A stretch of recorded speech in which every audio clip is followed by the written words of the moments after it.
Tuppence! Tommy!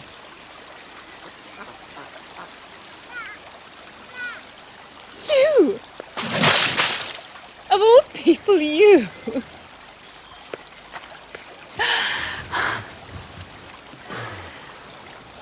Ducks. Of course. Oh, dear, oh, Bean. Your mom? Yes, 2 months ago. You? 5 months ago. Gratuity? Spent. Oh, Tommy. Oh, no, old thing, not in riotous dissipation. No such luck. Cost of living, you know. My dear boy, there's nothing I don't know about the cost of living. Can you afford 1 and 3pence? Of course I can. Oh, you always were a shocking liar. Come on, let's adjourn. A pot of tea, a currant bun, and each pay our own.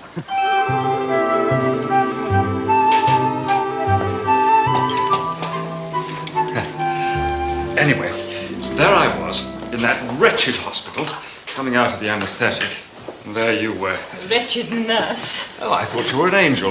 I thought you were dying. You looked awful. You looked exactly as you'd looked all those years before. Up a tree. In an orchard, chucking apples down to the rest of us. It was an affecting reunion, I agree. It's not true. You did look rather cleaner. Anyway, a month later, they sent me back to the front. 1916. Seems a lifetime ago. When I told her she couldn't have the flat after all, it was simply a bargain, my dear. Just like the one Mabel Lewis brought back from Paris. Ridiculous conversations people have. Do you know, I heard someone talking in the street yesterday about somebody called Jane Finn. Did you ever hear such a ludicrous name? How about a job? Any prospects? Oh, there aren't any jobs. Anyway, even if there were, they wouldn't give them to me. I mean, why should they? I'm an ex-serviceman with absolutely no qualifications whatsoever. Money's all I think about. Money, morning, noon, and night. Same here. I've tried all the orthodox ways of making money. How about the unorthodox? Look, if only we could get ourselves known, people might hire us to commit crimes for them. And just how do you propose to get in touch with our would-be employers? Advertisement. Got a pencil and paper? Yes, as a matter of fact, I have. Somewhere. Oh. Good. There. Now, how about, young officer, wounded in the war, twice wounded in the war. Here we are. 2 young adventurous for hire, willing to do anything, go anywhere. Pay must be good. No reasonable offer refused.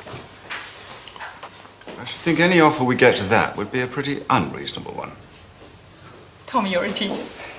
That's much more chic. No unreasonable offer refused.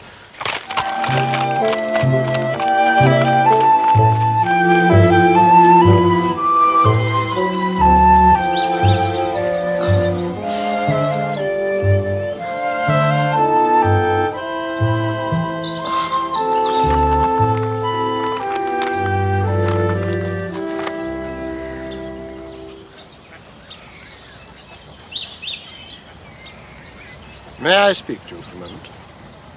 If you're going to make a nuisance of yourself, I warn you I shall scream.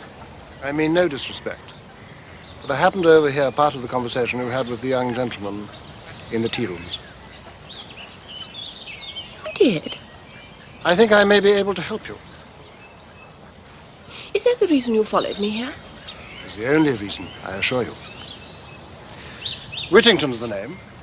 If you will call upon me at my office tomorrow morning at 11 o'clock, I will lay the details of my proposition before you. £100 down and all expenses paid. That is my proposition. And the nature of the work? Shall we say a pleasure trip? Where to? Paris. Oh. What could be more delightful than to turn the clock back a few years? A very few, I'm sure. And re-enter one of those pensionnats de jeunes filles that Paris abounds in. Finishing school? Of an informal nature. For how long? That depends. Possibly 3 months. You would have to go in the character of my ward, and I should have to insist on absolute secrecy. And there are no other conditions? None whatever. Oh, surely you're not going to refuse. It's a very liberal offer, Miss... Finn. Jane Finn. Very clever young woman, but not very wise. Now, who's been talking? Rita? Rita? No, Rita knows nothing about me. I should advise you not to play the fool with me. How much do you know? Very little indeed. Well, how much do you want? Money? Well, I presume this was intended as a blackmail. Or is it something else that you're after? Come in.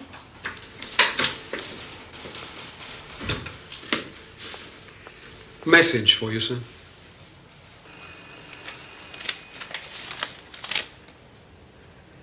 Thank you, Miss Brown. You may go. Come back tomorrow at the same time. I'm busy now. There's £50 to be going on with.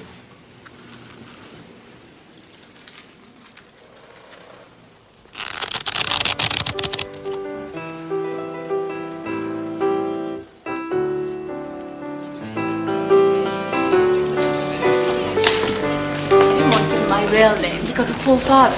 So I just invented one, you know, in case we got involved in anything shady. Perhaps that's so, but you didn't invent it, Tuppence. Didn't I? No, you didn't. Thank you. No, I told it to you. Don't you remember? I said yesterday I'd overheard 2 people talking about a female called Jane Finn. And that's what put it into your mind. So you did, I remember now. Tommy? Yes?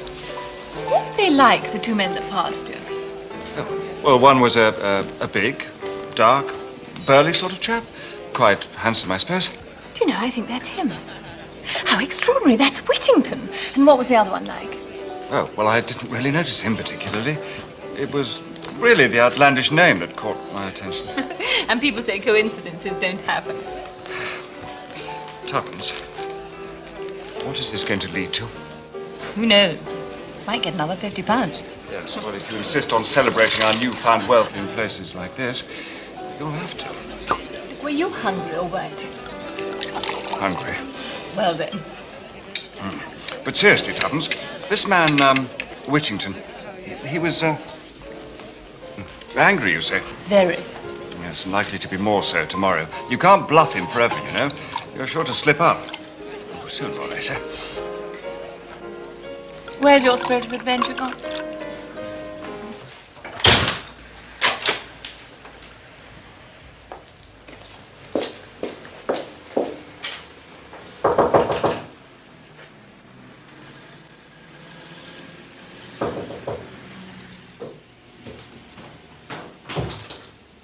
Oh, they've gone. Gone? Yesterday afternoon. Company being wound up, they say. Thank you. I suppose you don't have Whittington's address? I'm afraid I don't, miss. They left rather suddenly.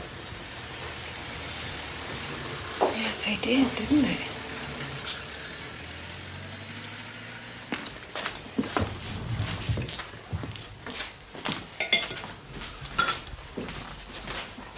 Cheer up. Can't be helped. That's where you're wrong. This isn't the end, you know. It's just the beginning. Tuppence, the man has vanished. It can't be the beginning of anything. Have a bun. I don't want a bun. Tommy, don't you see? If they're scared enough to run away, then there must be a lot in this Jane Finn business. Got a pencil? Oh, not again. We're going to get to the bottom of this. We'll be sleuths in earnest. There's no one left to sleuth. That's why we'll have to start all over again. Wanted. Any information respecting Jane Finn? Oh, it's the waiting I can't bear. Well, the advertisement only went in this morning. Sometimes, Thomas Beresford, you're irritatingly logical. Oh, look, what's that? What? There, in the grass. Oh. Someone must have lost it. Rather pretty, isn't it? Yes, it is pretty. I suppose we ought to hand it in. It's not worth anything. How can you tell? Cheap class. I'll take it as an omen that our luck's about to change. It had better. £5 won't last forever. Tuppence, have you thought? Supposing there are no replies. To an advertisement in the Times? They'd be ridiculous.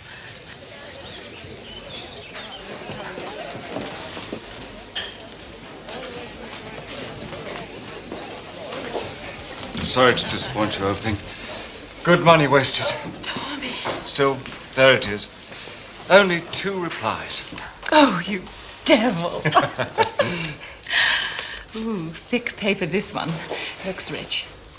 We'll leave it to last and open the other one first. Right you are.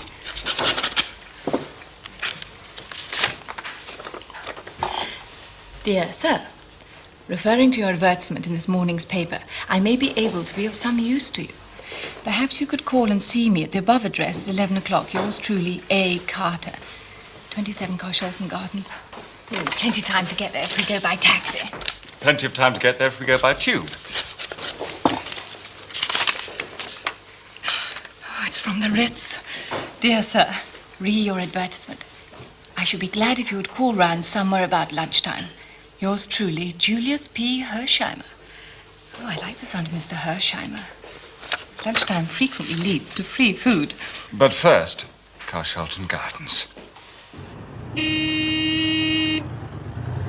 What we want to know, Mr. Carter, is what do you know about Jane Finn? Well, the question is, what do you know about Jane Finn? I really don't see what that's got to do with it. Oh, but it has, you know, really. You must know something to have advertised as you did. So suppose you tell me. We couldn't do that, could we, Tommy? I dare say the little we know won't be any good to you, sir. But such as it is, you're welcome to it. Tommy. Do you know who I am? Recognized you at once, sir. Saw you in France when I was with the intelligence. Fire ahead, Tuppence. I suppose it started, really, when Tommy and I bumped into each other. And when we got there, Whittington had vanished. So we advertised. Yes, I see. Well, you're a curious young couple, if you don't mind my saying so. Well, if it's adventure you want, how would you like to work for me? All quite unofficial, you understand. But expenses paid and moderate salary. What should we have to do? Go on with what you're doing now. Find Jane Finn.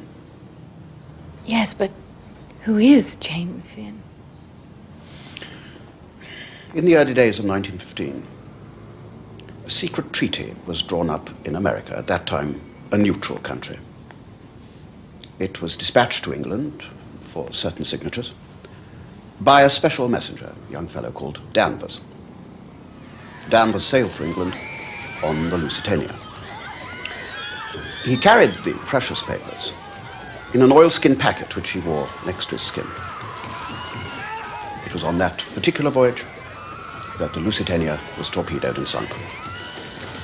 And in the few moments during the launching of the boats, Danvers was seen speaking to a young American girl. Nobody actually saw him pass anything to her, but he might have done so. And when his body was eventually washed ashore and identified beyond any possible doubt, the oilskin packet was missing. And that girl was Jane Finn?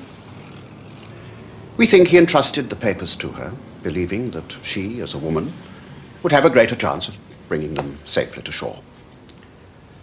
But Jane Finn vanished. And the treaty? It seems that the treaty was not destroyed at all, and has assumed a new and deadly significance. Its publication now would embarrass our government, strengthen the possibility of a general strike. General strike? Which would in turn lead to revolution in this country and the danger of a war in Europe. Who in their right minds would ever... Well, we don't know that this man is in his right mind. He's spoken of, quite simply, as Mr. Brown.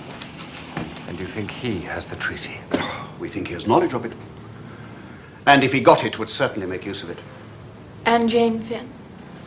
Maybe dead, for all we know.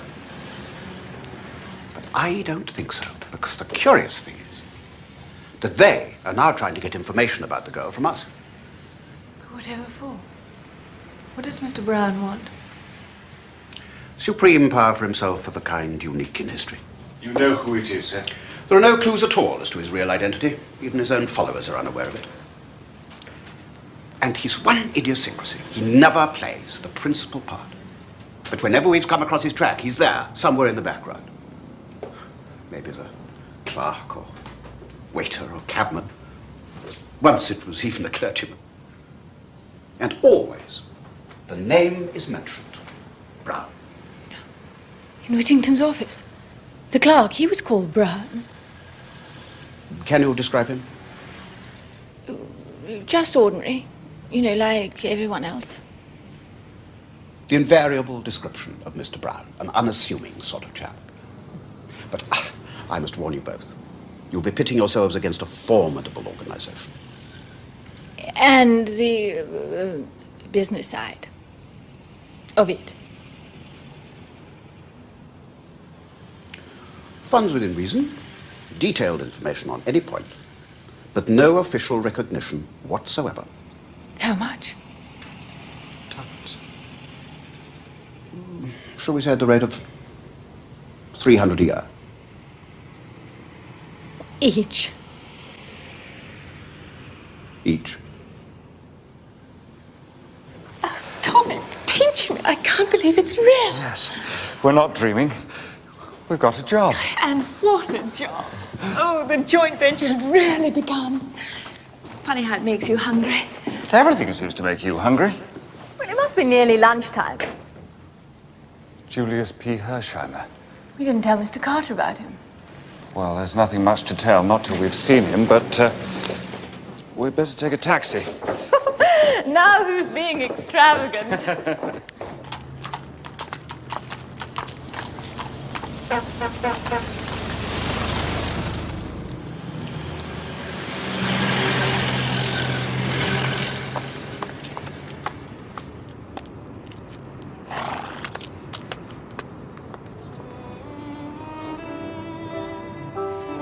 Are you telling us Jane Finn is your cousin? Yeah, my father and her mother were brother and sister.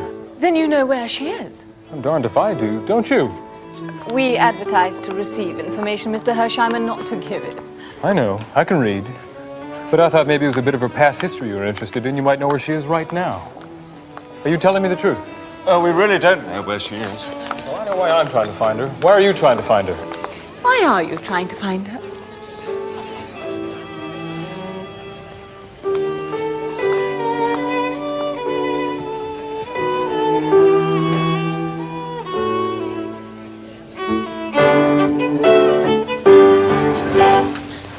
When they were young, our parents were real close.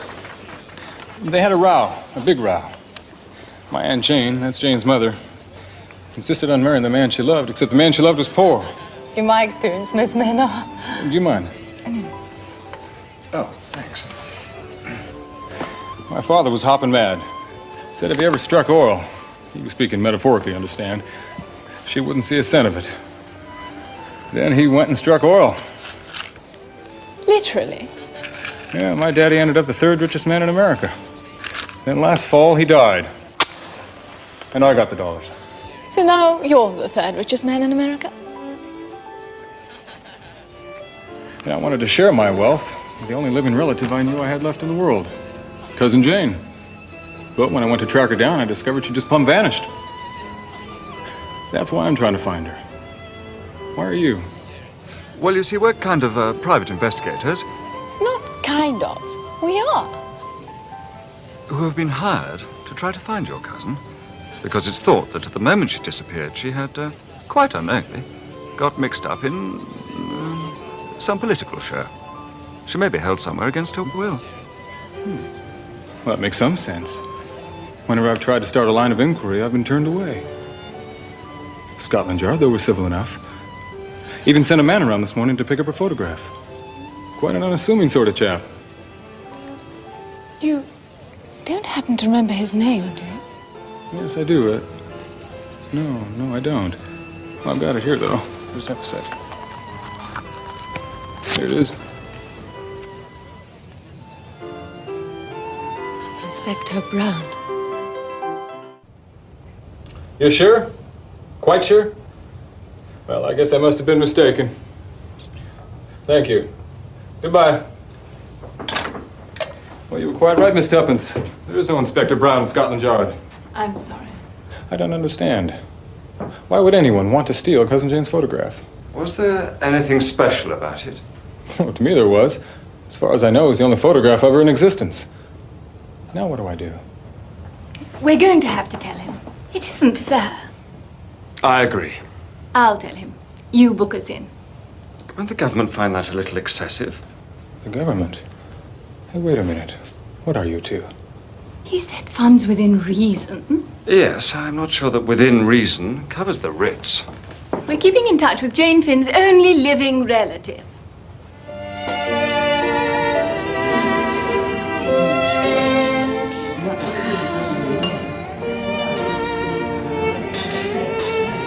Well, if you'll excuse me. Of course. I'll see you both later. I'm off to do a little sleuthing of my own. My colleague and I will confer. Facts known, facts to be ascertained, and then we'll map out a plan of campaign. Oh, good. Good. Make yourselves at home. Thank you. I'd just like you to know, it's a real pleasure having you around. I didn't know nice millionaires existed. Money hath charms. Now let's concentrate. To begin with, what do we have to go on? Absolutely nothing. Wrong. We have two distinct clues. Have we? First clue. We know a member of the gang. Whittington. I'd recognize him anywhere. I don't call that much of a clue. Never mind. Clue 2 is much more promising. It better be. Rita. The name Whittington mentioned. I know you're proposing a third advertisement. Wanted female crook answers to the name of Rita. No, I am not. I propose to reason in a logical manner. That man Danvers was shadowed on the way over, wasn't he? And it was more likely to have been by a woman than by a man. I don't see that at all. Well, it's obvious. Women and children first, and that woman, whoever she was saved. How do you make that out? Well, if she wasn't, how would they have known that Jane Finn still had the papers? There's something of the simplicity of the truly great mind about you, Tuppence. Thank you. Now there's a chance. I admit it's only a chance that this woman may have been Rita. And if so? We've got to hunt through the survivors of the Lusitania till we find her. We must have walked halfway round London these past few days, and all we have to show for it is 1 Frida, 4 Marys, and a couple of Berthas. I'm beginning to feel discouraged. I like things to happen quickly. You must stifle this longing for vulgar sensation, Tuppence. Remember, Mr. Brown is all he's reported to be. It's a wonder he's not even now done us to death. Yet here we are unscathed. Perhaps he doesn't think it's worth bothering about. Well, we'll just have to show him, won't we? Who's next? Mrs. Vandermire. Number 20. Right, Mrs. Vandermire. Here we come. Christian name? Margaret, sir. M-A-R-G-A-R... No. G-U-E. Marguerite. I see, French. Actually, on the old voting register, we had her down as Rita Vandermire. She's mostly known as Rita, but Marguerite's her real name. So she says. Thank you. Thank you very much. Goodbye. Did you hear? I know a thing. I feel the same. It's so lovely to think of things and then for them to really happen.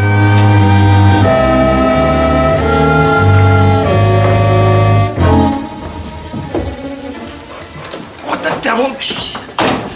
Quick, follow them. I daren't he might recognize me. Who are they? I don't know who the fair one is, but the dark one, that's Whittington.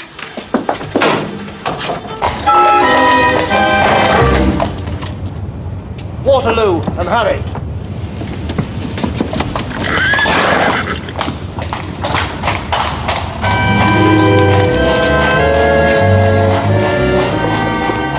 You busy? What's it worth? Half a crown? Sorry, Guv, got an urgent delivery. Not that urgent, mind you. Come on, then. Jump up. Follow that hansom cab.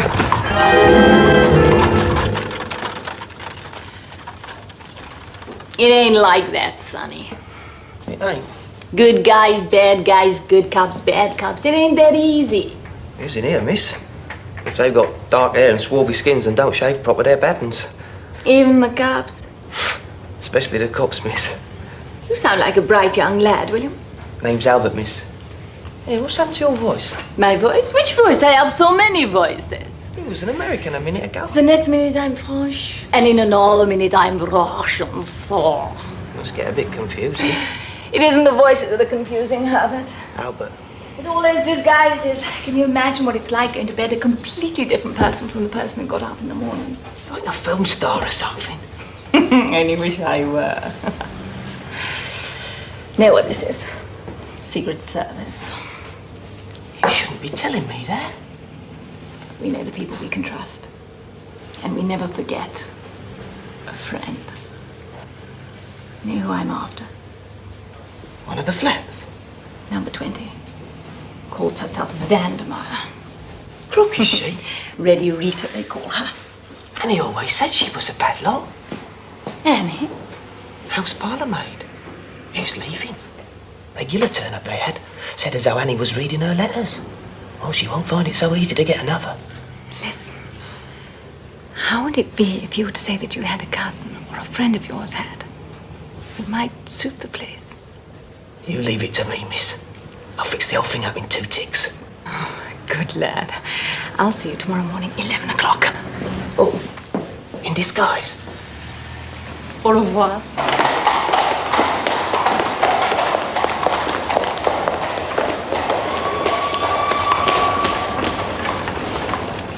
Paper, please. Thanks.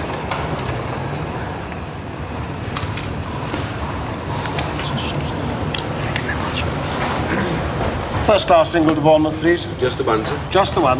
Damn. Your train does not leave until 3:30, so we still have 20 minutes.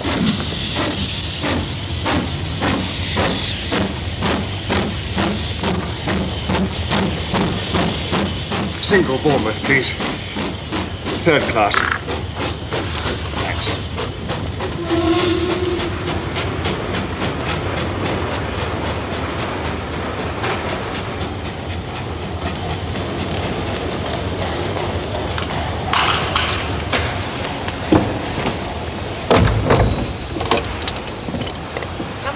Hyde Park, 8181, please.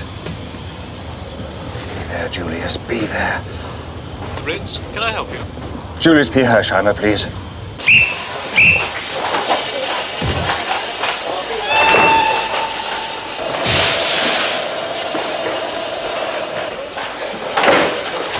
Oh, you British traffic beats all description.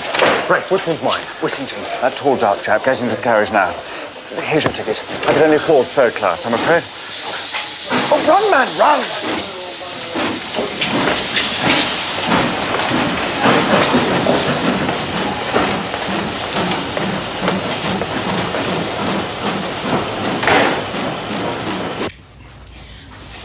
Neither of them? No, miss.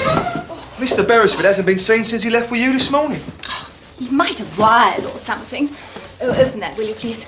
And Mr. Hersheimer? Well, he had a phone call about 3:10, and then he just left. Oh, that really is too mean of them. Here am I, bursting with news, not a single soul to tell it to. Men really are very unreasonable, Harry.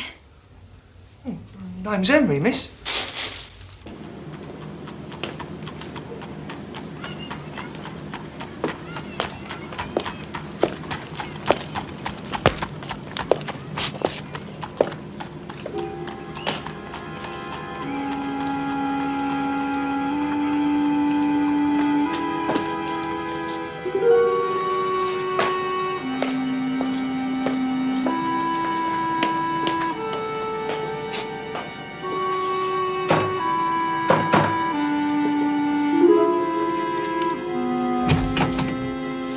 Mr. Brown.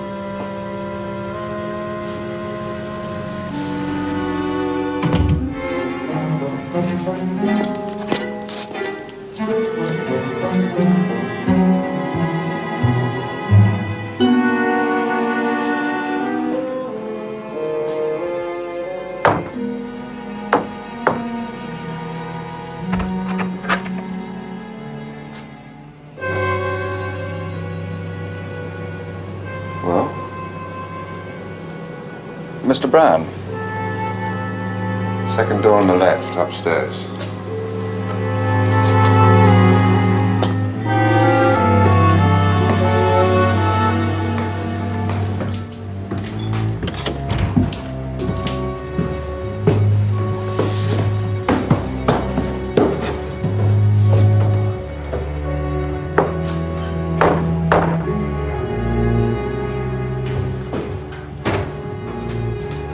Mr. Brown. Second door on the left.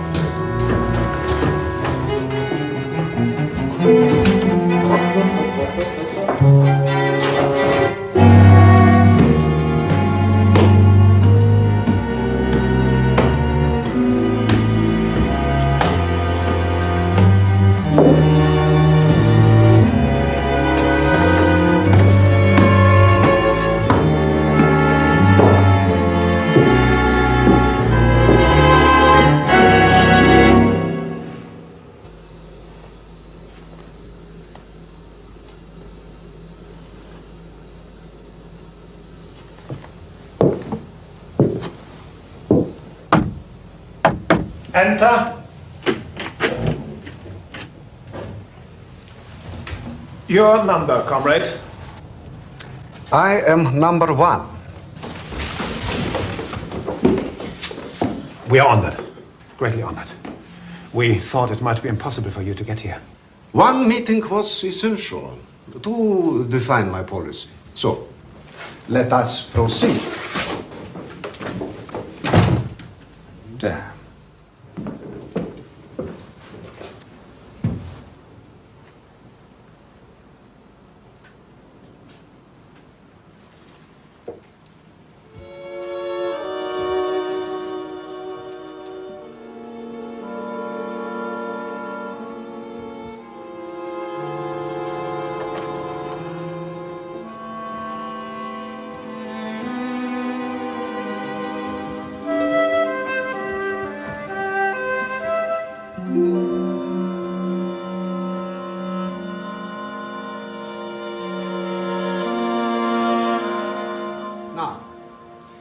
The matter of a loan to an English newspaper.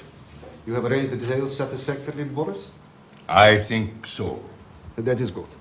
An official denial from Moscow will be issued if necessary. And the date? The 29th. That is sooner than we planned. Information reached us from Mr. Brown that the government plans to change the law. We had to move quickly. I understood there was a certain document in existence. That is so. If that document were placed before the labor leaders, the result would be immediate. They would publish it, broadcast throughout England, and declare for the revolution without a moment's hesitation. The government would be broken, finally and completely. Then what more do you want? The document itself. It is not in our possession. No. But you know where it is. Only one person, perhaps, and we are not sure even of that. Who? A girl.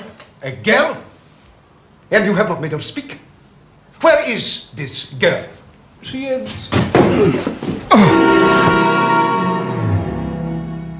How did you get into this house?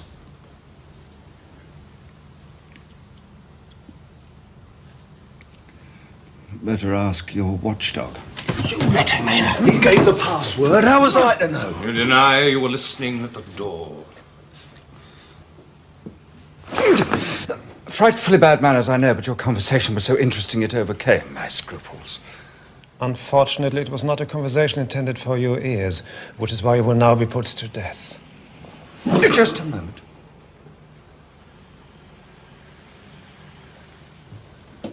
I ask you, do I really look as though I thought there was the least chance of your killing me? Now ask yourselves why I am so confident. Gentlemen, because I know something that puts me in a position to propose a bargain. A bargain? My life and liberty against the papers that Danvers brought across from America in the Lusitania.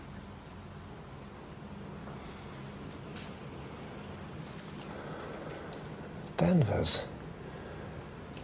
I see, you've got these papers. But you know where they are.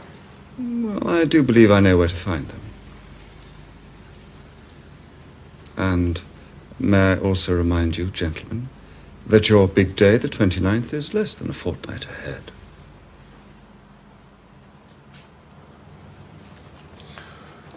We accept on certain terms. The papers must be delivered to us before you go free. Oh, don't be such an idiot. How can I search for them if you keep me locked up here? What do you expect, then? I make two conditions. One, I must have complete liberty to go about the business my own way. And two, I must question the girl. What girl? Jane Finn, of course.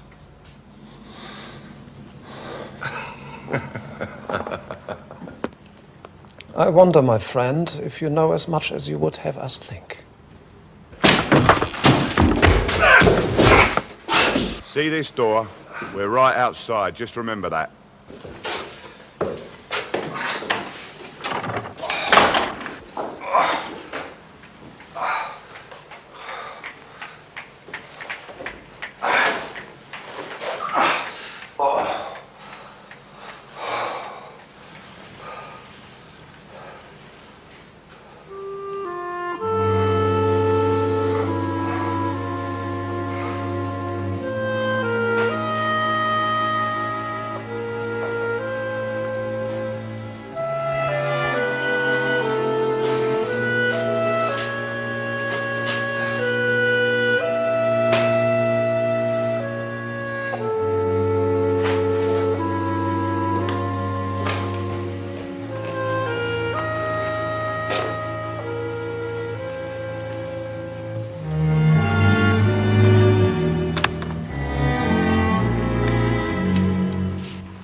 Is the patient ready now, nurse? Yes, certainly.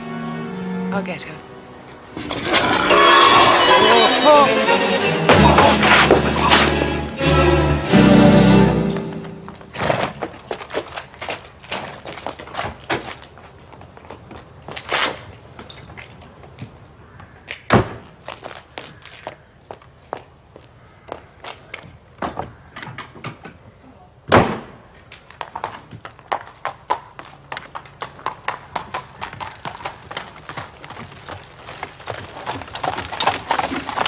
Apart from the havoc that you wreaked in the shrubbery, none of your own bones are broken.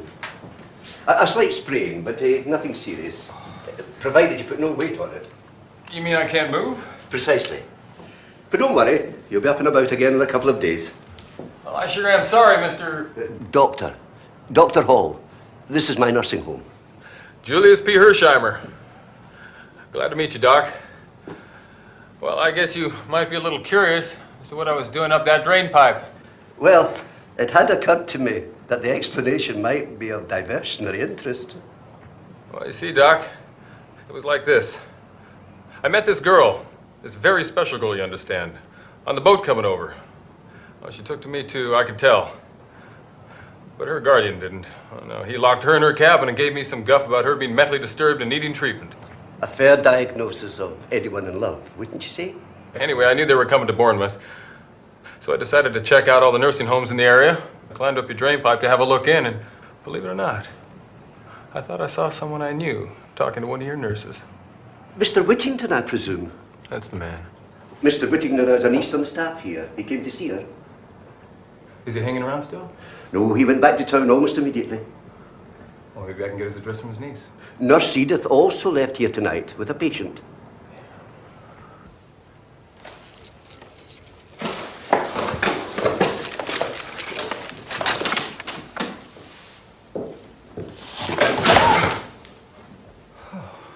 I'm so sorry. I thought you were a friend of mine. Breakfast at last. What little I'm about to receive, may the Lord make me truly grateful. No, please don't go. Not yet. I just want to ask you something. Are you Jane Finn? My name is Annette, monsieur. Français? Monsieur parle français? Not for any length of time, I'm afraid. Annette. Have you heard that name before? I have heard people mention it, monsieur. Who mentioned it? I must go. They will be waiting for me.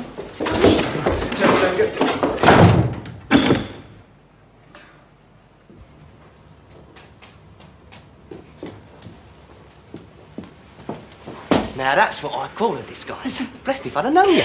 Tricks of the trade, Cuthbert, tricks of the trade. Albert, miss. Now then, am I your cousin or am I not?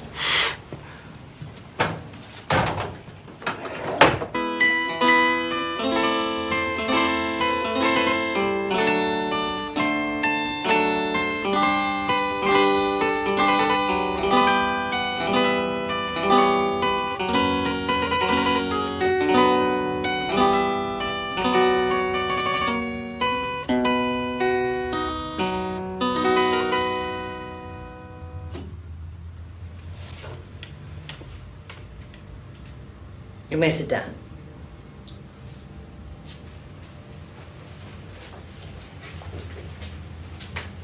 How did you hear I wanted a house parlourmaid?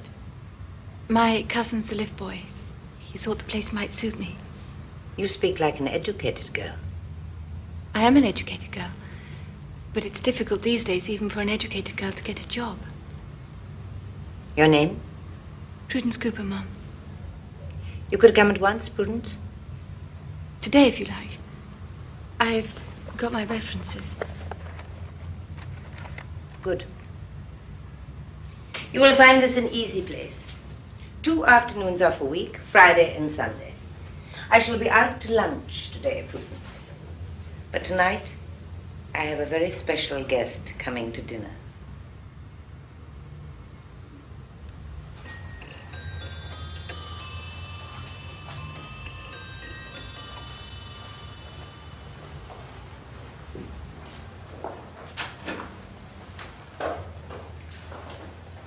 She is new, the girl. She came today. You sure she's safe? The hall porter recommended her. Something of the kind. How do you know he was not bribed? Why on earth should anybody want to bribe him? Really, Boris, sometimes you're absurdly suspicious. Botheration.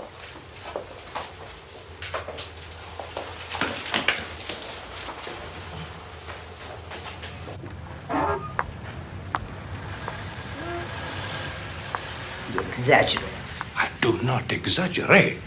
Sir James Peel Egerton is a celebrated lawyer, a distinguished politician, and a delightful companion. You're a very clever woman, Rita. But like many clever women, you are a fool. Where men are concerned, you must give him up. I think you have forgotten something, Boris Ivanovich. I take my orders from one man, and one man only, Mr. Brown. And I will tell you what Mr. Brown would tell you. That Peel Egerton has studied crime as no other man in this country has studied it. He can smell a criminal. You fancy you can deceive him? I do not need to deceive him. I'm a beautiful woman, Boris. That is Sir James' only interest in me. Besides, he is extremely rich. Money. That is always the danger with you, reader. Money. I believe you would sell your soul for it. My soul, Boris. How very whimsical of you. I believe you would even sell us. You're quite safe. It would take a much richer man than Sir James to pay the price. Shall we go into dinner?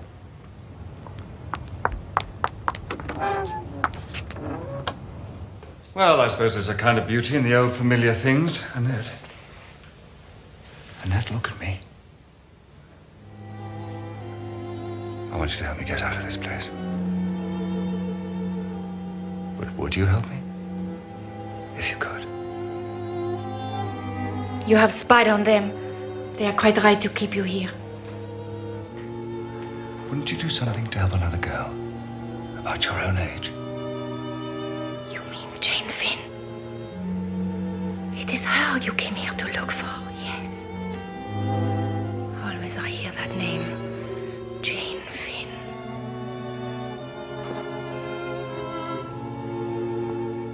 Then you must know something about her. I know nothing. Only the name.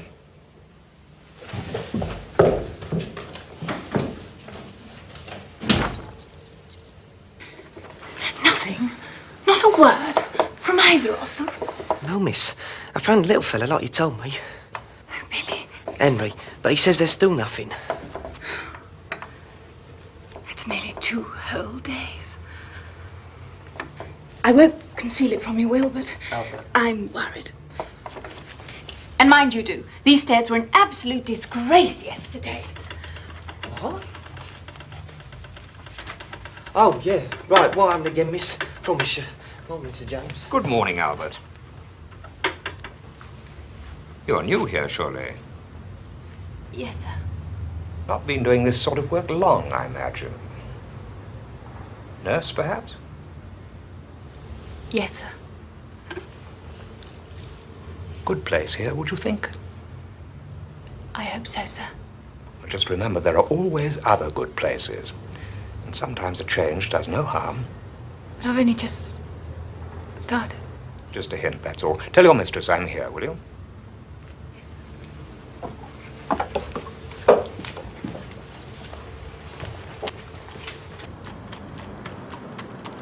Dear Mr. Carter, I'm really worried. Tommy has disappeared. I saw him last 2 days ago when we saw Mr. Whittington and another man coming out of... Just where have you been? I'll explain all that in a minute. Miss Tuppence, those darn fools downstairs would have that Beresford hasn't been seen since Wednesday. Is that true? Don't you know where he is? I haven't had one word with him since we split up at the depot. Depot? Waterloo. What on earth were the pair of you doing at Waterloo? Beresford gave me a call, said he was trailing 2 crooks. Morris and Whittington.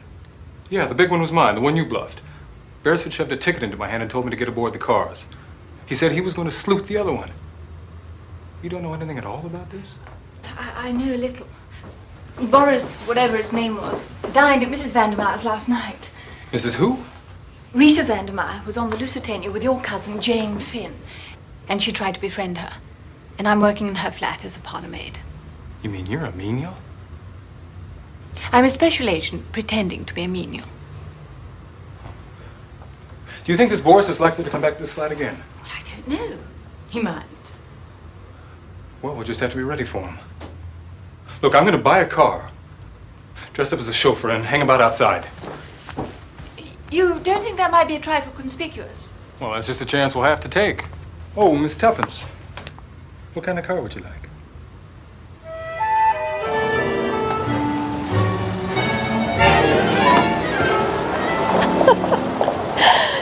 How did you do it? Well, you know your chance with the exchequer? Not personally, no. Well, I went around to his house over there on Downing Street. Said I reckon this machine was worth every bit of $20,000. And I told him I'd give him $50,000 if he'd get out of it. And? He got out of it. Which is why, of course, he's the Chancellor of the Exchequer. It could be. Come on, hop in. I'd like to see these South Audley mansions of yours. Oh, no, I've been thinking. I think we should concentrate on Mrs. Vandermire's other visitor, Sir James Peel Edgerton. Who the hell's he? A barrister, an MP, and an expert at detection. In other words, professional. Even they seem scared of him. Well, he spoke to me this morning, and I think he was trying to tell me something. To warn me. My dear young lady, as far as I recollect, I only mentioned that there were equally good situations to be found elsewhere. But it was a hint, wasn't it? Perhaps. I certainly didn't expect you to turn up here only a few hours later, miraculously transformed, and cross-question me about it. Sir James, I want to know why you gave me that hint. Well, if I had a young sister forced to earn her living, I should not like to see her in Mrs. Vandermire's service. That's all I can tell you. I see. Thank you. Thank you very much. And now perhaps you'll tell me what is worrying you. Tommy. Who is Tommy? He's Miss Tuppence's childhood friend. And what's really worrying us is... Where is Tommy?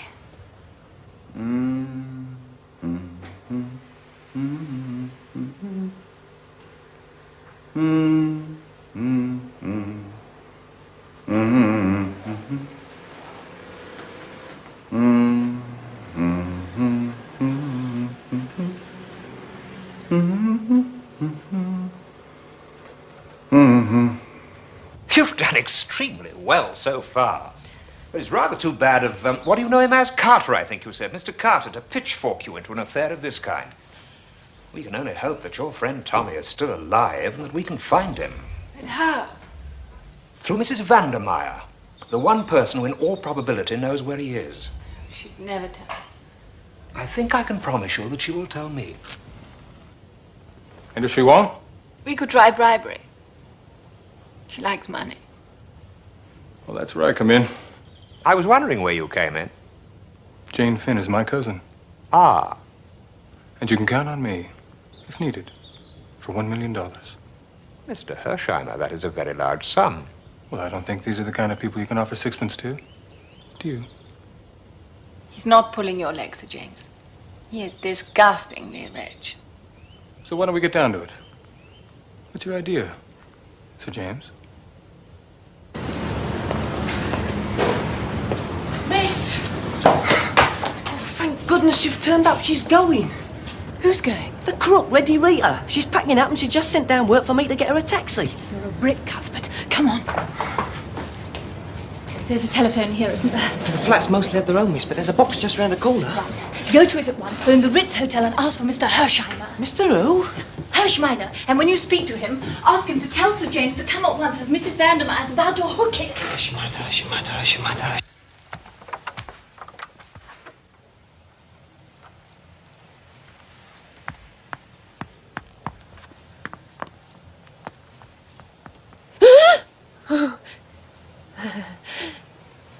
I've got toothache, Mum, so I thought I'd better come home and have a quiet evening. You'd better go to bed. I'll be all right in the kitchen. You little fool. Do you think I don't know?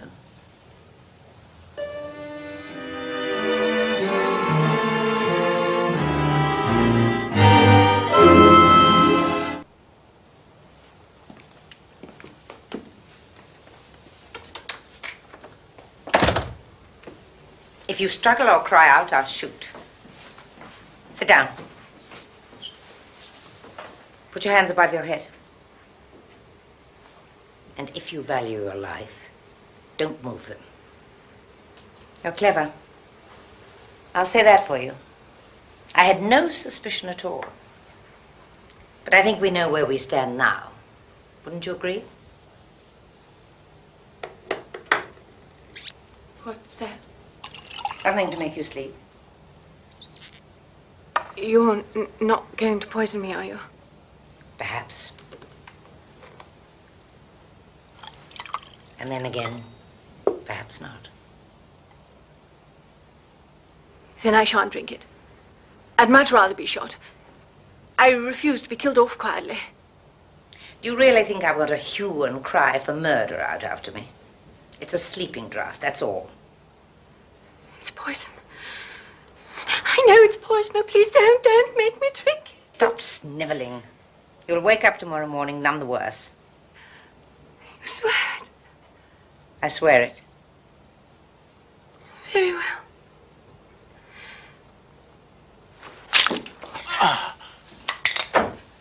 Right. I think we know where we stand now. Wouldn't you agree? Supposing we sit down. Our present attitude is ridiculously melodramatic. No, not on the bed. Over here.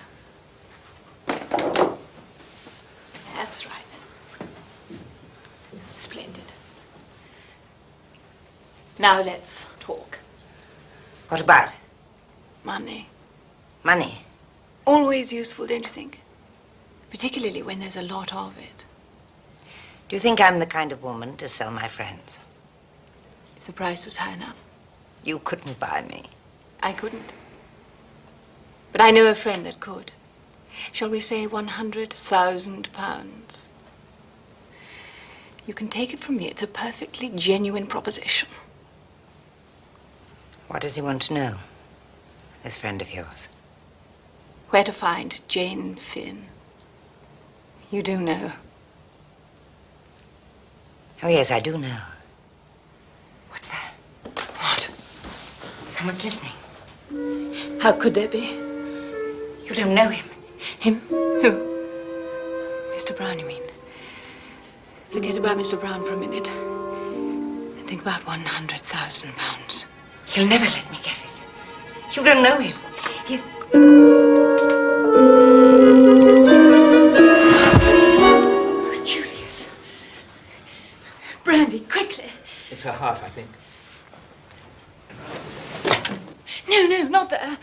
In the Tantalus in the dining room. The second... Oh, don't bother, I'll go myself. Mr. Hersheimer, would you open that window?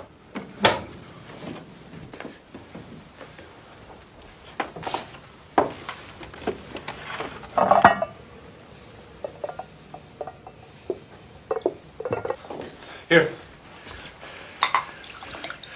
Sir James. Thank you. Miss Tuppence, could you help me? Yes, of course. Oh, dear. Let me try.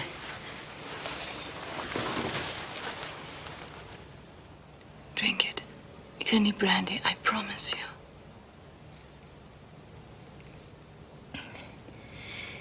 It's my heart. I mustn't talk. All we can do now is to let her rest.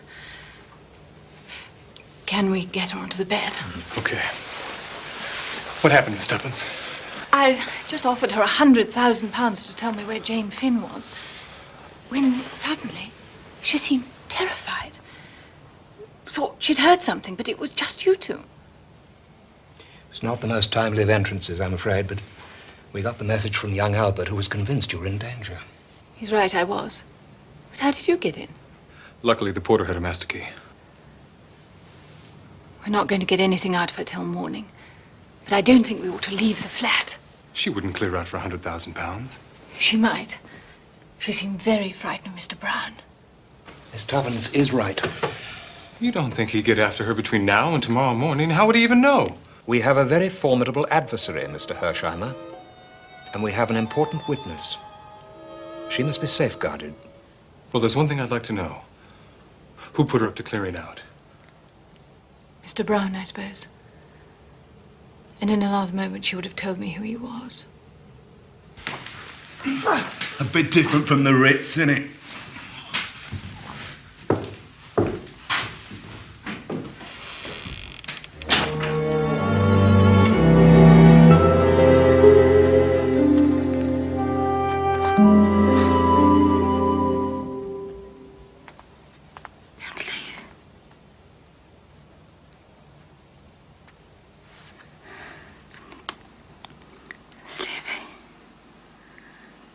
So tired.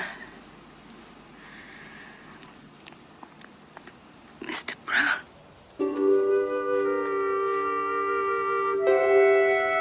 I shan't leave the flat. I'll sit up all night.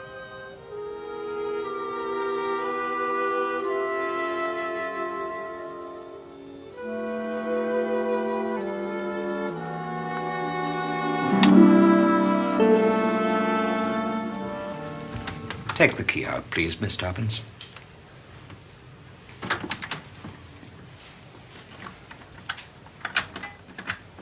And lock the door.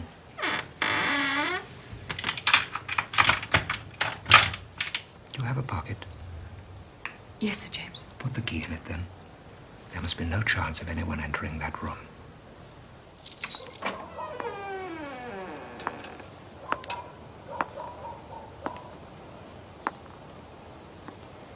Leave him, Annette. I just wanted one last look at him. You have tied him up so well. Annette! Je viens. Dormez bien.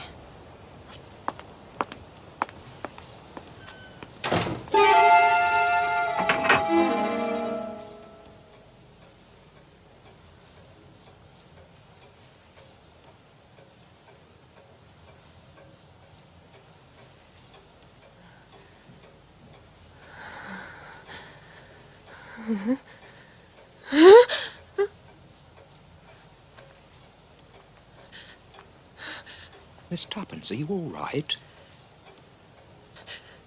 I'm sorry. He's here. Somewhere in the flat. I know he is. But you yourself locked the door. The key is in your pocket. There's no other way through to that room.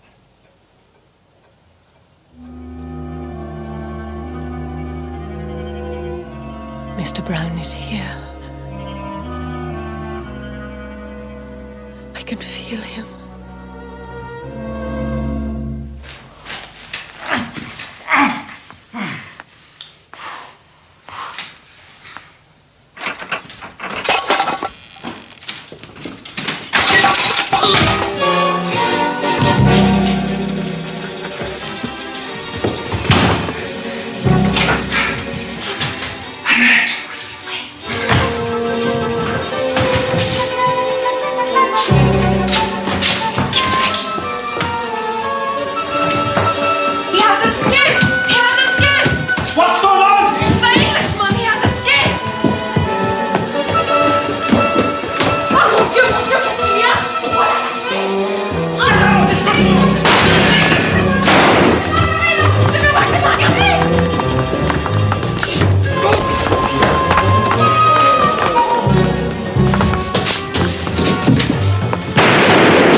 Good morning, Mrs. Vandermire. I've brought you some tea. Julius, would you open the other curtains, please? Mrs. Vandermire.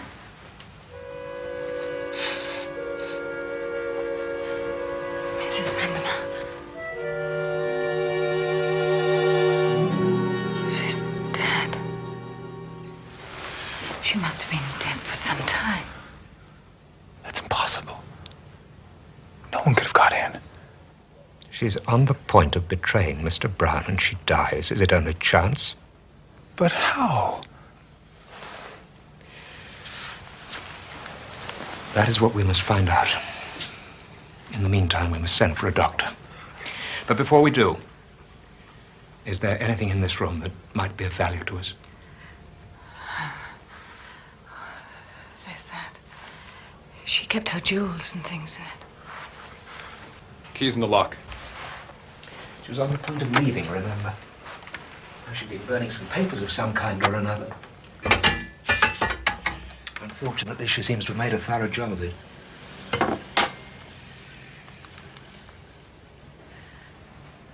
Anything? Nothing. It's empty.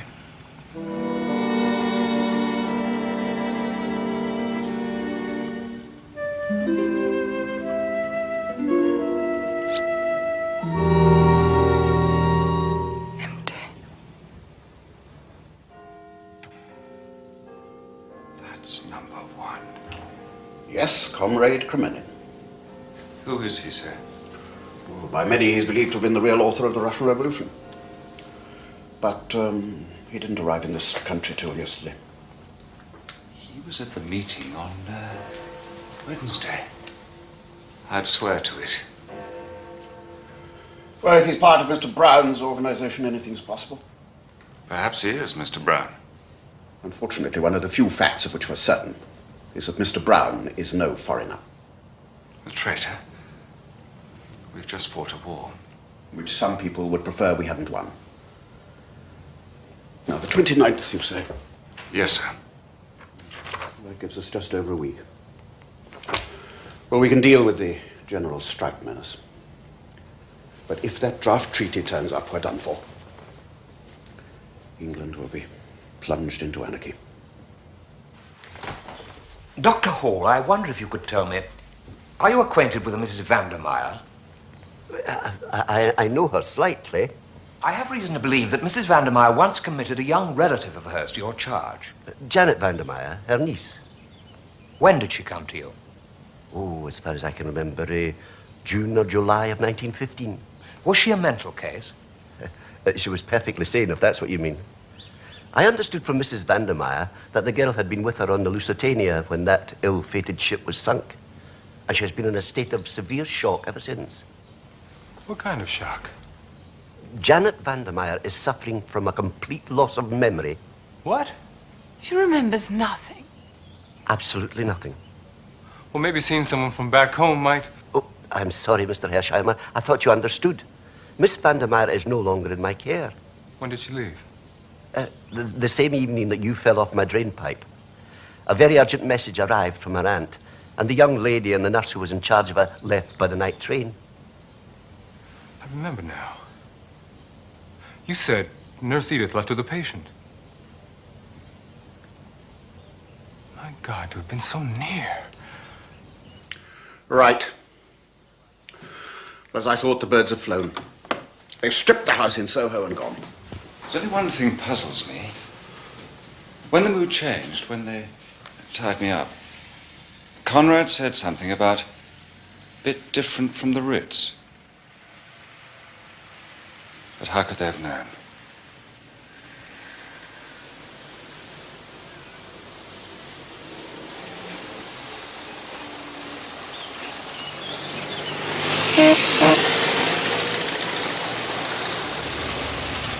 Miss Tuppence, do you think I'm ever going to find Jane? Of course you'll find her. How long can you live on dreams?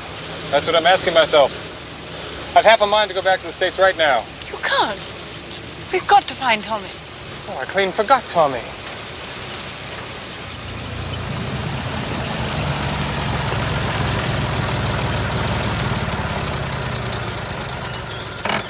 Tuppence, do you mind if I ask you a question? Far away. You and Beresford, what about it? Tommy and I? We're just good friends, that's all. But supposing we never find him and... And he's dead? It's all right, say it. I can face facts. Well? And all this business fizzles out. You could be kind of lonesome. Oh, I'll be all right. I intend to marry, of course. That's if I can find anyone rich enough to make it worth my while. Well, what kind of figure did you have in mind? Figure? You mean tall or short? No. Income. Oh. What about me? What about you? I admire you immensely, Miss Tuppence, and... Thank you very much. I'm proposing to you. Will you be my wife? Oh, I'm sorry, I couldn't. Because of Beresford? No. No. No. No, no, it isn't that. Well, thank you very much and all that, but I'm afraid I'll have to say no. Well, I'd be obliged if you do me the favor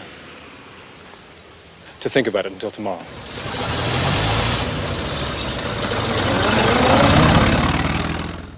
It's an intriguing request. Well, what are old friends for except to help one another? As you've helped me many times in the past. You're looking tired, Anthony. I've just had the Prime Minister on the phone. These are grave times. 6 months ago, a general strike would have seemed inconceivable. But not now. Now it's a reality. So, your problem, whatever it may be, may provide a little light relief. What is it you're trying to find out?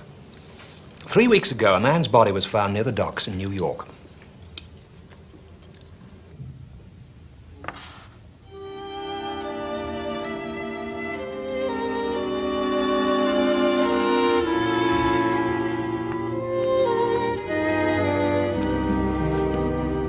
Telegram for you, miss. For me?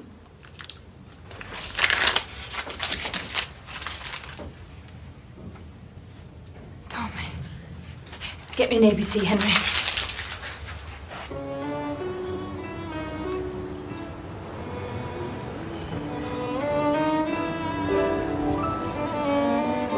Taxi's waiting, miss. Where shall I tell him? Charing Cross.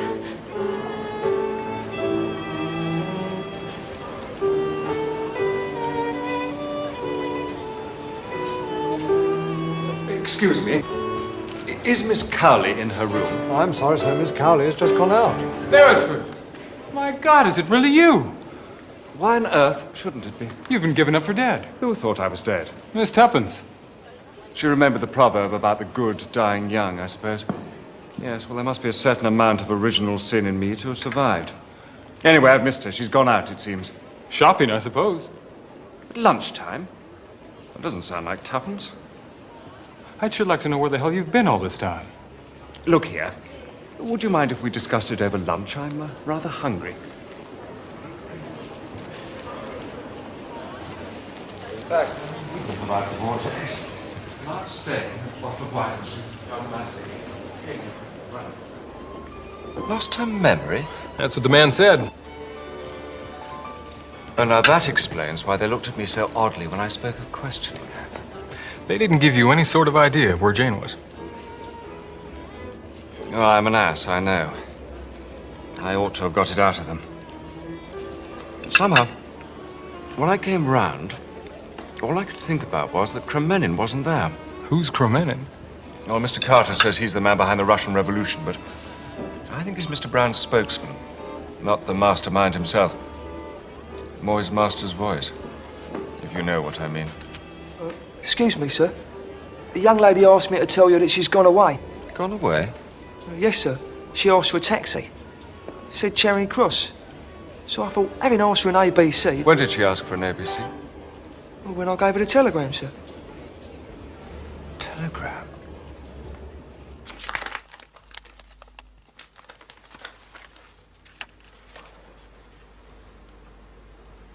Come at once. Moat House, Ebury, Yorkshire. Great developments, Tommy. You didn't send it? Of course I didn't send it. Well, they've got her. Damn, they've got Miss Tuppence. Then we'll just have to get her back, won't we?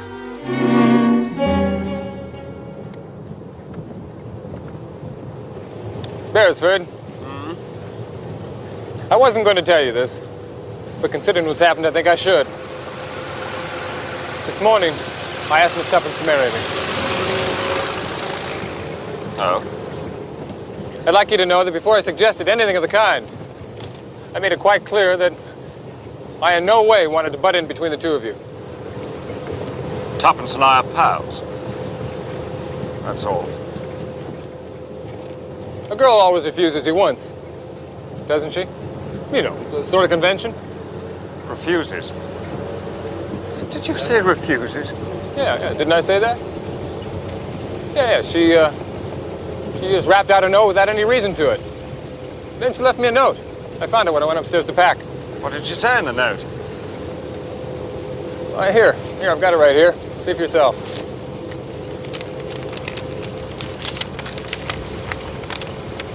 Dear Julius, it's always better to have things in black and white. I don't feel I can be bothered to think of marriage until Tommy is found.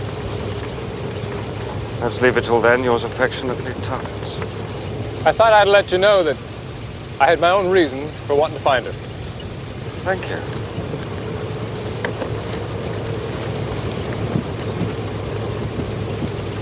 Julius? Hmm? Henry said Tuppence told the taxi driver to take her to Charing Cross. Well? Trains for Yorkshire leave from King's Cross.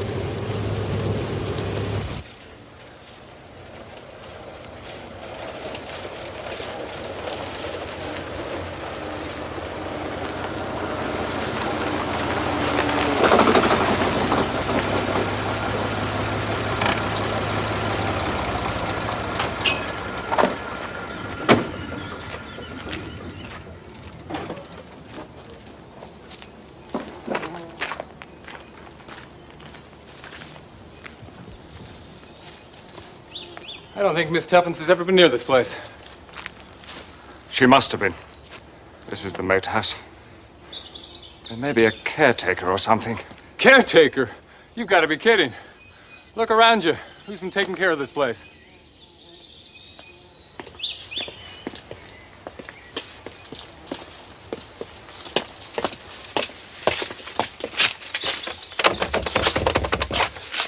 Oh, look at that dust. That's pretty thick. Not a sign of a footmark.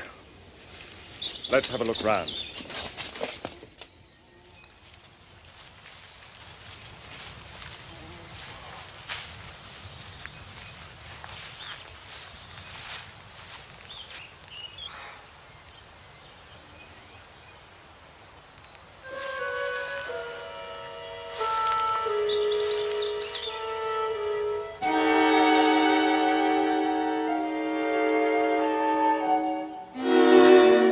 It's Tuppence's. You sure? Absolutely. We found it together in the park.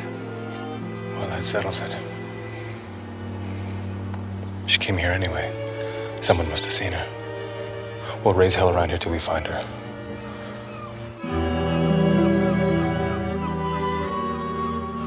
Do you realize we've been here for 2 whole days? We're no nearer to finding her. And next Sunday is the 29th. If we're going to get her back, we've got to do it before then. Her life won't be worth anything afterwards. We need help. Professional help. I'm going to do what we should have done when we first found the brooch. Go to Scotland Yard. What about Sir James? What about him? You said Tuppence trusted him. Well, I didn't say I did.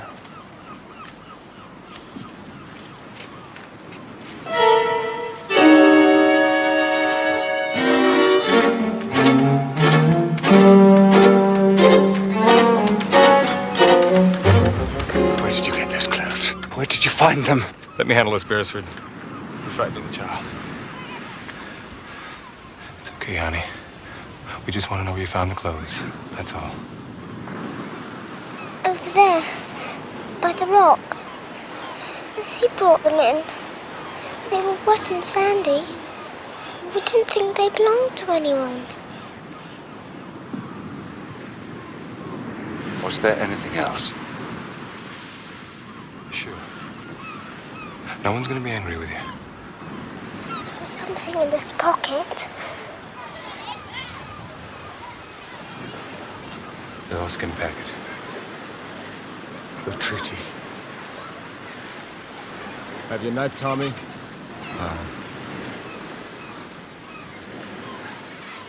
Yes.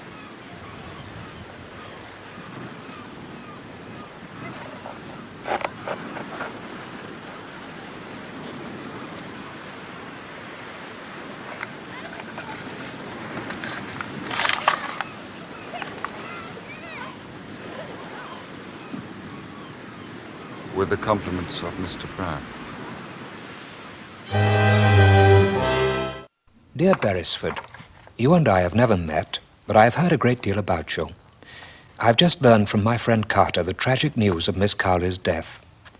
I will not try to comfort you with platitudes. She was an unforgettable young woman, and she will not be forgotten.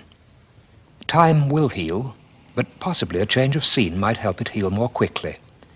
I have business interests in Arizona. Arizona? And one ranch in particular which needs a good man who might take over as a manager. If you are interested, come to see me. James Peel Edgerton.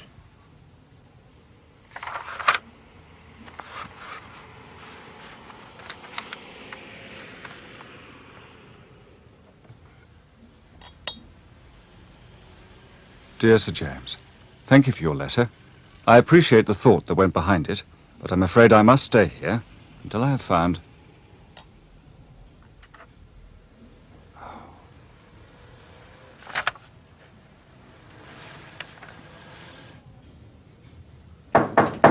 Julius!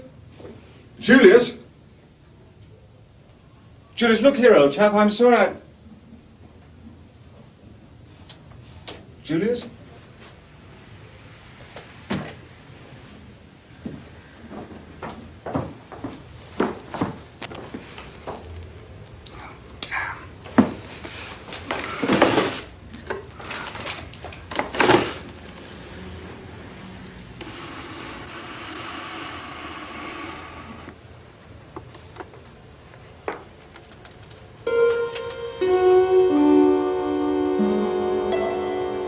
It was a photograph of Annette, the girl who saved my life.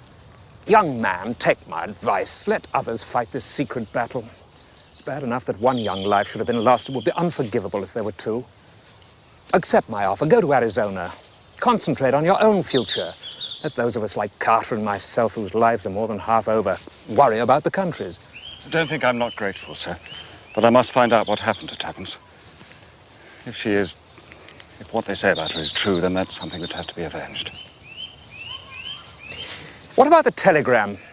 Telegram? Well, Carter says she received a telegram, the one that lured her away. I don't understand.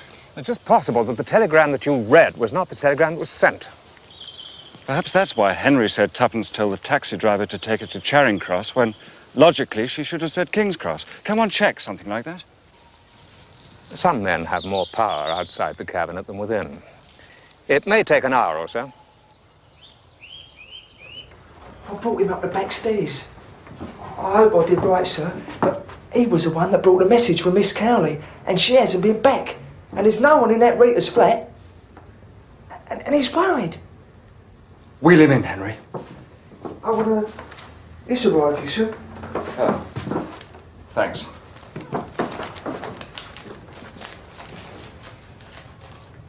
Come at once. Astley Priors, Gatehouse, Kent. Great developments, Tommy. Good luck, James Peel Edgerton. Come in. Hello. Albert, sir. Albert, you knew Miss Cowley? She was going to recruit me, sir. Recruit? For the Secret Service, sir. Ah. The crooks haven't got her, have they, sir? I'm afraid they have, Albert. In the underworld? Oh, dash it all, in this world. Now then, I need a good man to rely on. Do you think you could invent a sick grandmother or something and get a couple of days off? I'm your man, sir. Excellent. Now, Henry, I'm going to write a couple of letters, but I don't want them delivered until Albert and I are safely out of the way. Yeah, I'm your man, sir. Dear Hersheimer, I've tried telephoning, but you were out. Something extraordinary has happened. I've been offered a job in Arizona, and in the present circumstances, I've decided to take it. I leave immediately. Goodbye, Tommy Beresford.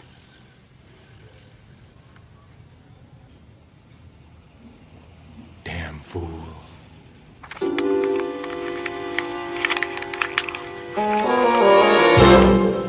Oh, yes, about that body in New York. Couldn't get much, I'm afraid. Young chap of about 35, poorly dressed, face very badly disfigured. Still hasn't been identified. I could identify him. I can't prove it yet, but I could identify him. You're a devious animal. Sometimes I wonder why we get on so well. Old school friendships never die. True.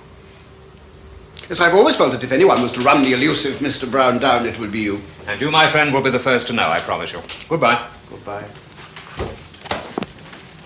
Well, this arrived for you by hand. Thank you, Watson.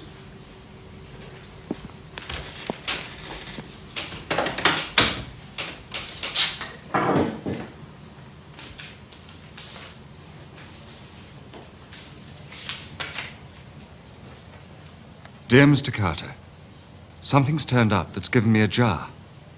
I think I know where the real Jane Finn is. And what's more, I've figured it out that Tuppence is no more drowned than I am. I'm going to try to find her. I've even got an idea where the papers are. The last's only a guess, and I may be making an awful ass of myself. But anyway, I enclose it in a sealed envelope for what it's worth. I'm going to ask you not to open it until the very last moment. Midnight on the 28th. They're desperate to get hold of the treaty, you see. And if they thought that the papers had been recovered by us, Tuppence's life won't be worth an hour's purchase. One last thing. Please have that house in Soho watched, day and night. Yours, Thomas Beresford.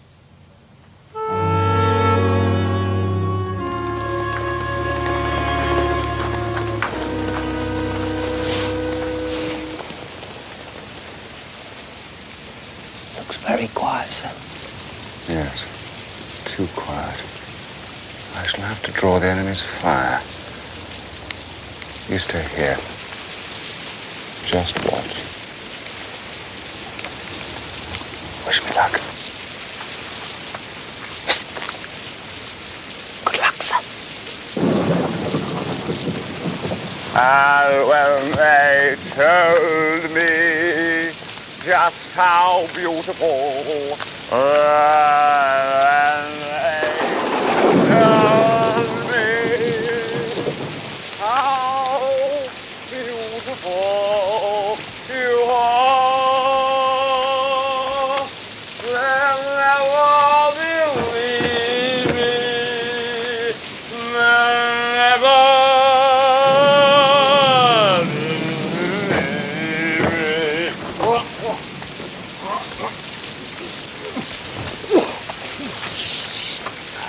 Now go back to whichever pub it was you've just crawled out of. And while they was running you off, somebody opened the window and chucked this out. It was wrapped round a paperweight.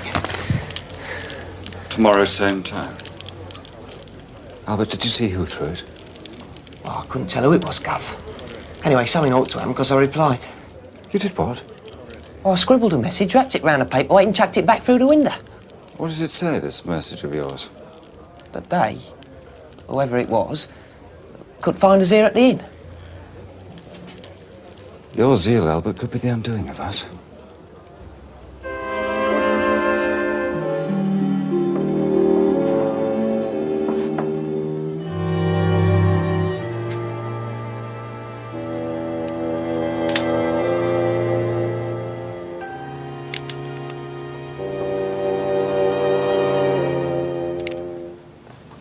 Oh, this is a geezer, sir. Take this to the gentleman at the inn. He will give you 10 shillings. Dear Tommy, I knew it was you last night. They're taking us away this morning. I heard something about Wales, Holyhead, I think. I'll drop this on the road if I get a chance. Yours, Tuppence. We found her, sir. What about my 10 shillings? Here's a bob. It was a very short note. Thanks very much, sir. Anything the matter, sir? How do you spell Tuppence, Albert? Tuppence. Yes, that's how she spelled it. Now look at this. Twopens. That's not right, is it, sir? Someone's made a mistake. And I know who. This is an outrage. Do you mean to kill me? You needn't worry, Cromanin. I'm not proposing to kill you. Yet. If you're reasonable, that is. What do you want? Money? No, I don't. I want Jane Finn. I have never heard of this Jane Finn. You'll tell me now, and I mean now, where I can find her. I dare not. You ask an impossibility. Afraid, huh? Of whom? Mr. Brown? He would kill me. Well, glad to hear it, because that makes two of us. I'm going to count to 5. And if you let me get past 4, you needn't worry too much about Mr. Brown.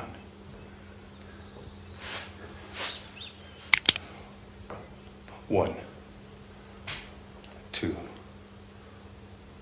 3, 4. Don't not.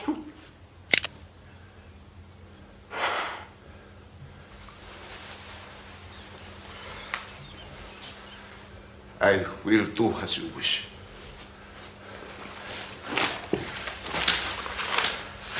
Where is she?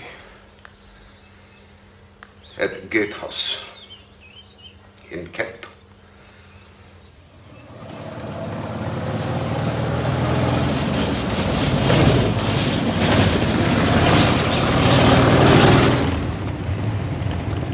Now listen to me. I'm gonna tell you just exactly what I want you to do. You're gonna drive straight up to the house and you're gonna ask for the girls. I never agreed. Now listen. You're gonna ask for the girls. And you sure as hell better make it good. Now relax. I'll tell you a story about a man I shot once in Alaska.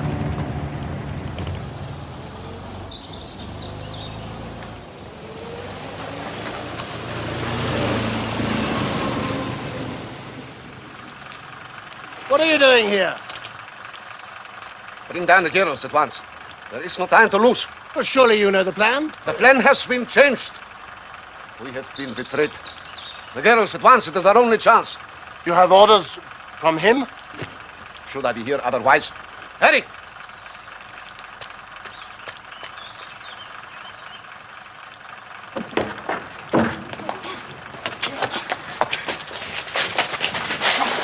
Come on, move. Move.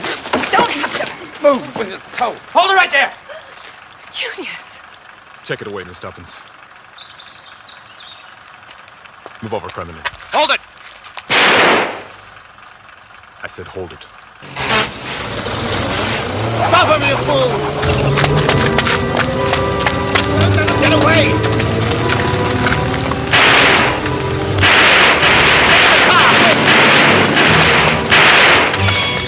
Are you all right, Miss Tuppence? Of course I am. Where's Tommy and who's this? Tommy's on his way to Arizona. Doing what?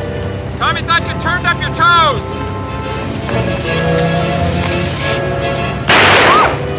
Breathe in, everyone!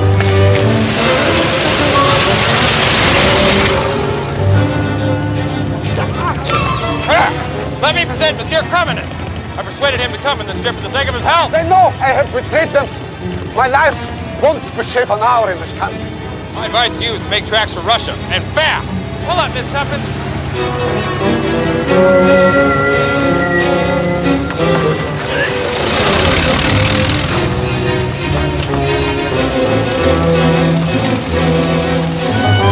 Stop! Stop! Annette, are you all right? Annette, is that what you call her? That's her name, isn't it? This is the real and original Jane Finn you're looking at.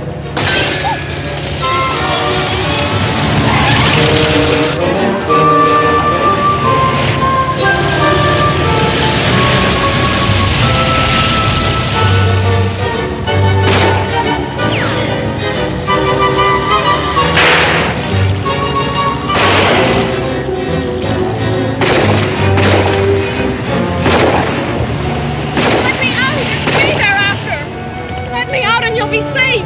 I guess there's nothing wrong with your memory, is there? Been fooling them all this time. Well, you listen to me, Cousin Jane. I've come all the way over here to Europe to try and find you, and sure as hell, I'm not going back without you.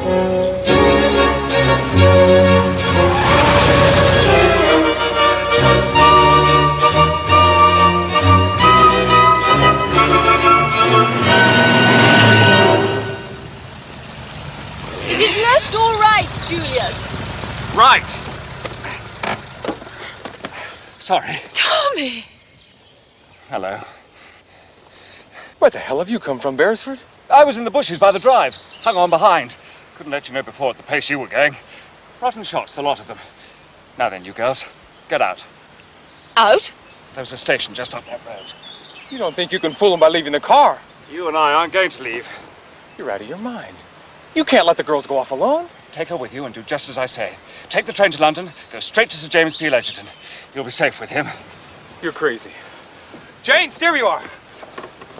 Get out, both of you, or I'll shoot. Come on, it's all right. If Tommy's sure, he's sure. What the hell? Dry up, Hersheimer. I want a few words with you.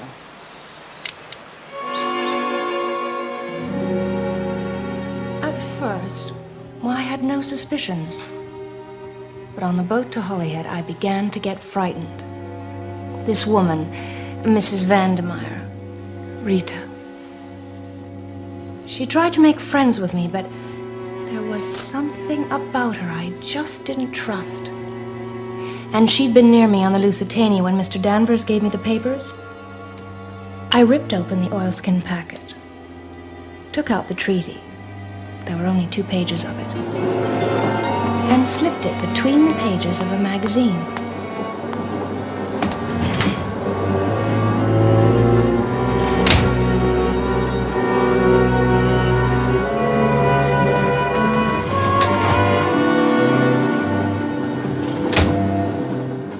And in the end, I found myself in the same railway carriage with Mrs. Vandermire after all.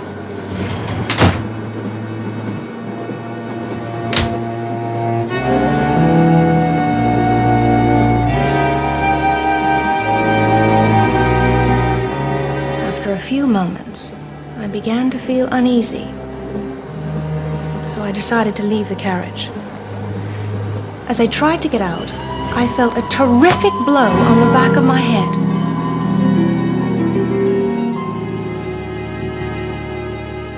When I came to, I was lying on a bed in a dirty, squalid room with no windows, and I could hear 2 people talking. One of them was Mrs. Vandermire.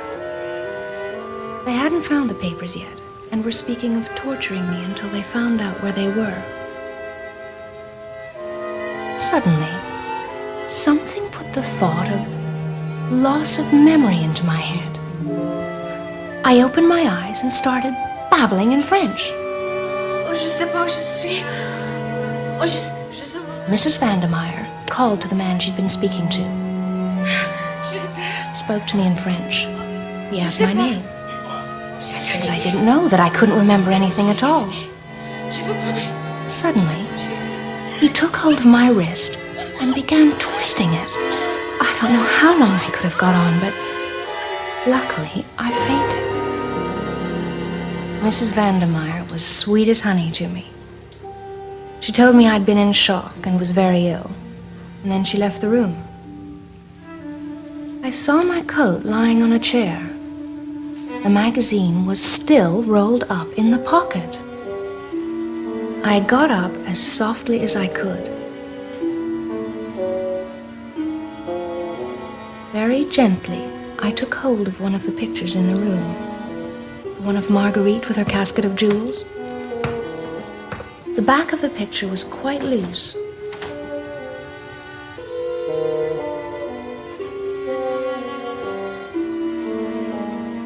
I took the treaty out of the magazine and slipped it between the picture and its backing.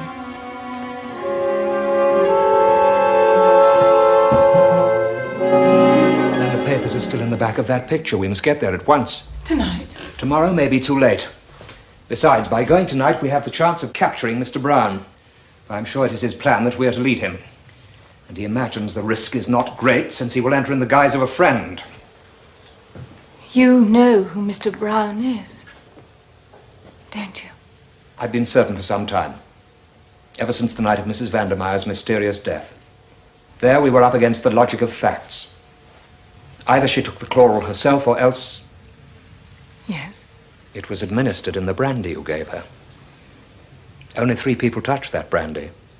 You, Miss Tuppence, I myself, and one other. Julius. What are you saying? That Julius is Mr. Brown? Julius, my cousin? Not your cousin. The man who calls himself Julius Hersheimer is no relative of yours. Believe you.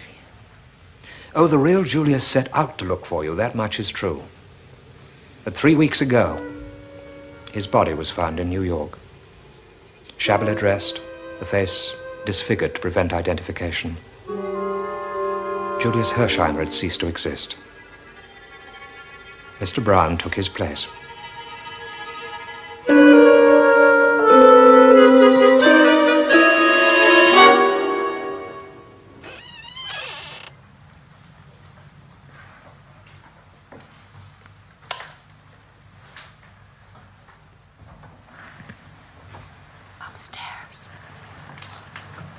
No one has come into the house so far. The police are quite sure of that. Anyone who attempts to enter after us will be arrested straight away.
Yes.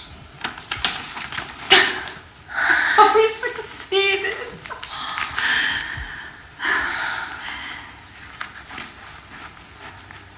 It was in this room that our young friend was confined for so long, was it not? A truly sinister room. You notice the absence of windows and the thickness of the close-fitting door. Whatever took place in here would never be heard by the outside world. You scent danger, Miss Tuppence. So does Miss Finn. You feel, as we all feel, the presence of Mr. Brown.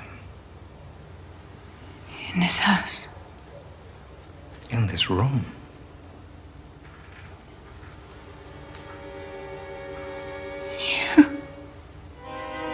That's right, Miss Tuppence. I am Mr. Brown. You said just now we had succeeded. I have succeeded. The draft treaty is mine. And in 2 days' time, this country will be mine. But that is madness. Absolute power? Is that so mad a dream? Many men have had that dream. I shall be the first to realize it. You'll never get away with it. People trust me, my dear. You did. Your friend Tommy did. The only one who didn't was the American, and he will soon be dealt with. And us?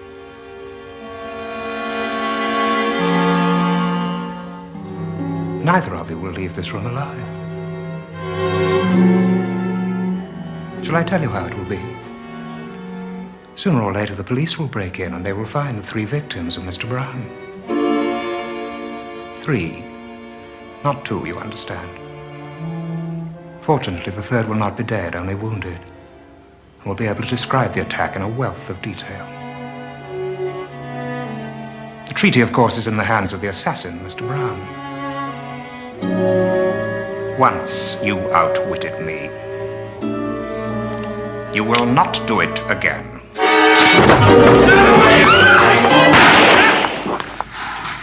You.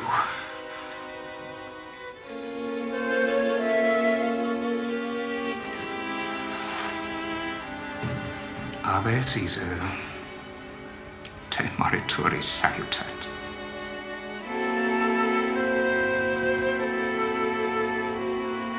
Well,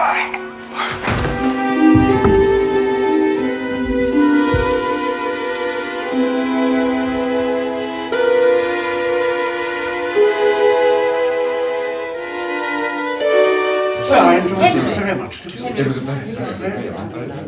I didn't know there was that. Beresford, please tell me, when did you first cast me as the villain? Oh, well, like you, I suppose. I realized that if Mrs. Vandermire hadn't committed suicide, only two people could have killed her. One was Sir James, a pillar of the establishment, seemingly totally above suspicion, and you, about whom we knew very little. Thank you. Well, we knew he was the third richest man in America. We knew he claimed to be. Sorry, Julius. Then I found that photograph of Annette in the drawer and realized she had to be Jane Finn, even if you didn't know it yourself. But you said that that photograph had been taken from you by Inspector Brown. Well, I was telling you the truth. It had. Then how did you get it back again? Believe it or not, I found it. In the safe in Mrs. Vandermire's bedroom. Right. I knew you were lying when you said you'd found nothing. The one thing that always puzzled me was how they linked me with the Ritz. Now, as far as I was aware, only three knew. Tuppence, Julius, and Mr. Carter. It wasn't until after I got free that I discovered one other person knew. Sir James. And that it was immediately after he'd been told that I was ordered to be killed. I couldn't quite make a decision.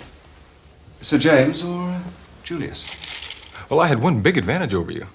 I knew it wasn't me. Yes, well, I kept an open mind. I left that note about Arizona for you so you'd think you had a clear field. Then went to see Sir James and told him everything I knew. Everything? Except where I thought the treaty was. But when did you know it wasn't Julius? When I got the bogus note, it was printed, not handwritten, but it was really the signature that gave it away. Tuppence. Good thinking, Tommy. Well, it's the right way to spell it, isn't it? Twopence. But only someone who had never seen your signature would have spelt it like that. Julius had seen it. You wrote him a note once. How do you know about that? Well, there's quite a lot I know that you don't know, I know. If you knew it wasn't Julius, why did you hold him up at gunpoint? I knew that unless Sir James was actually caught in the act, so to speak, Mr. Carter would never believe it of him on my word alone. Yes. To my eternal shame, you're right. The girls had to lead Sir James to that house and the Marguerite picture. On the way up, I told Julius the whole story. Beresford has said that I would never have believed Sir James P. Legend to be guilty unless he was caught in the act. Well, he was an old friend, a close friend. But I didn't know that he was also a madman. And in this diary of his are all the details of the coup that the courage of you young people has averted. There'll be no general strike now, no revolution, though the country came perilously near it. So, I give you a toast. The joint venture, which has so amply justified itself by success. Joint venture. The joint venture. Joint venture. Thank you.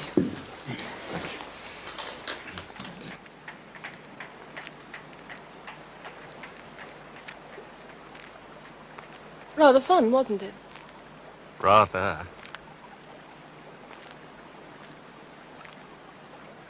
I like Julius. You're not to marry him, do you hear? I forbid it. Absolutely. Do you understand? He doesn't want to marry me. He really only asked me out of kindness. Oh, really? Oh, it's quite true. He's head over heels in love with Jane. I expect he's proposing to her now. They'll do for each other very nicely. Don't you think she's the loveliest creature you've ever seen? I dare say. But I dare say you prefer Sterling Worth. Oh, dash it all, Tuppence, you know. By the way, what will you do now? As your uncle's decided to give you an allowance, will you accept Carter's offer? Or Julius's invitation to work in America? Oh, I shall stick to the old ship, I think. Though it's awfully good of her, Shammy. Besides, I feel you'll be more at home in London. I don't see where I come into it. I do.